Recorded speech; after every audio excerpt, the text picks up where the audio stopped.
ఈ వాక్యాన్ని వీక్షిస్తున్న సహోదరి సహోదరులందరికీ క్రీస్తు పేరట వందనములు.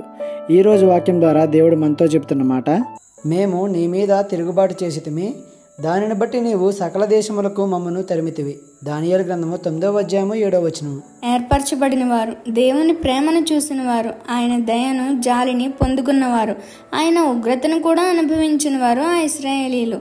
తిరుగుబాటు చేసినప్పుడు ఇక చంపడం మానేసి ఇంక వారిని శత్రువులకు అప్పగించడం మొదలుపెట్టాడు దేవుడు. వారి నుండి తప్పించుకోవడానికి అనేక దేశాలకు పారిపోయారు. ఇప్పుడు ఇవన్నీ ఎందుకులే, ఇది కృపాకాలం, తప్పు చేసే క్షమాపణ అడిగితే సరిపోతుంది, దేవుడు క్షమించేస్తాడు అని అనుకోవద్దు. చేసిన తప్పుకి క్షమాపణ అడిగి ఇంకా దాన్ని విడిచిపెట్టేస్తే పర్లేదు, కానీ అదే బలంగా కొనసాగిస్తే దాని పర్యవసానం నువ్వు తట్టుకోలేవు. ఎప్పుడు కోపపడిన వాడు కోపడితే ఎలా ఉంటుందో అంతకు మించి ఉంటుంది, జాగ్రత్త.